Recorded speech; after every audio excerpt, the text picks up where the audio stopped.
terrific construction team, Skanska, who is very interested in what we need in the building and want to make this a building that works really well for us. So the original building was the 80s and the 60s portion of the building. There was hazardous abatement that had to be completed, removal of asbestos, lead.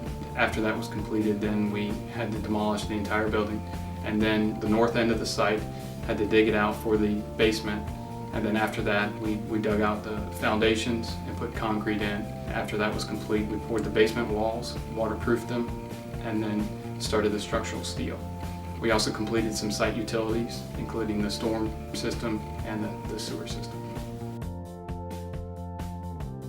From here, the structural steel has to be complete. Then you have to really start with the first finishes on the outside first, which is precast.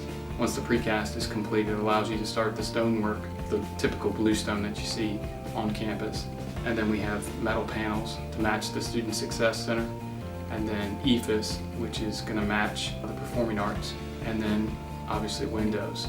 That allows you to work on the inside, doing the overhead services for like plumbing, mechanical, electrical, and then we come and do the walls, drywall, painting, and then all the finishes, carpets, ceilings, etc.